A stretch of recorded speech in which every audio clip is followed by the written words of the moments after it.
Welcome back. We're doing question 1 of 2022. Let's jump straight into it. Jane buys a laptop online for $699. There's a symbol for dollars. That's a US dollars, plus a shipping cost of $30. The exchange rate is $1 is the equivalent to 0.9 of a euro. Work out in euro the total cost of Jane buying the laptop. So we have to do two things. We have to add the two quantities and we have to convert them to euro. Let's do both. Okay, so 699 plus 30 is equal to $729. Okay, now we want to convert the dollar to euro, so to go from dollars to euro you multiply by 0.9. Okay, so let's do 0.9 times 729.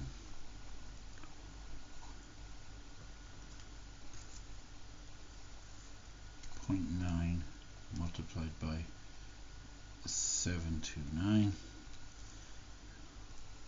is 656.1 euro.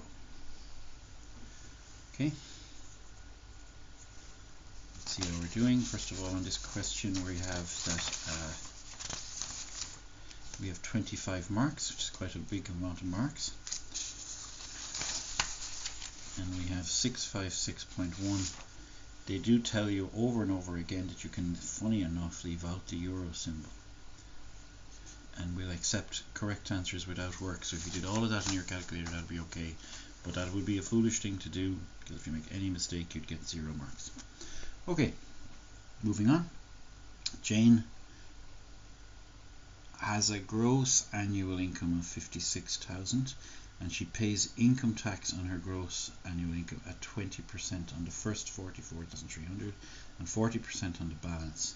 So we have to use the 20% acting on $44,300 and 40% acting on the balance to work out Jane's income tax at each of these two situations. So we'll start off with 20% of 44300.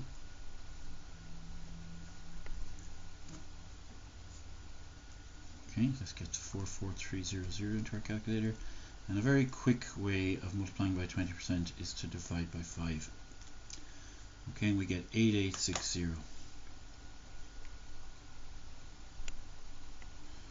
Okay, now we're going to calculate 40% of the balance. So we're getting 40% of 56,000 minus 44,300. Okay, you can certainly actually calculate this, but you don't have to. You can use it like this in your calculator. Okay, so let's just fill it in like this in the calculator. We have 40% multiplied by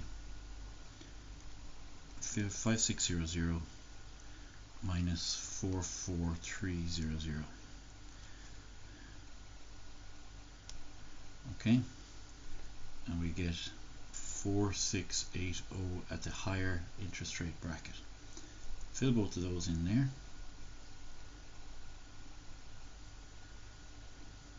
Okay, now we go on to find out that Jane is exempt because she has a certain amount of tax because of a thing called her annual tax credit of $33,000, and we're to use this as part of the calculation to work out Jane's annual tax take-home pay. So let's write down a word formula first. So we take her gross pay minus her gross tax. From that we can subtract her tax credit. Now another way of seeing that, because when you distribute this minus in here, another way of seeing that is that we're going to take the gross pay minus gross tax plus, because minus by minus is plus, or the negative of a negative is a positive, tax credit. So tax credit is a good thing when it comes to your finances. Okay, so we're going to have these two added together,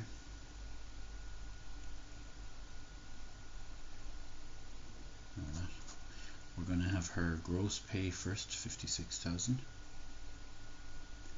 minus these two added together. Well, let's just add them together as a single sum to make things look better. 8860. So 13540 is her gross tax.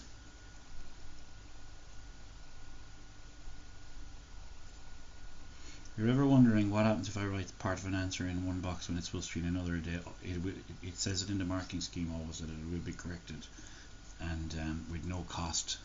So don't be worrying too much about where you put things when you're working. So I have 13540 going here, and I have plus her tax credit of 3300.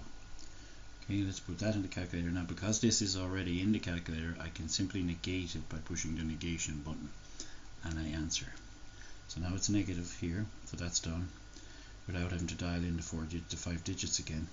Plus 5600. Be careful about the fact I nearly left out a 0 there. And then we have plus 3300. So I've rearranged them because addition is associative and commutative, so I can do what I like there in terms of what order I put them in. 45760, 45760. Okay, let's see how we're doing with let's correct it against the marking scheme.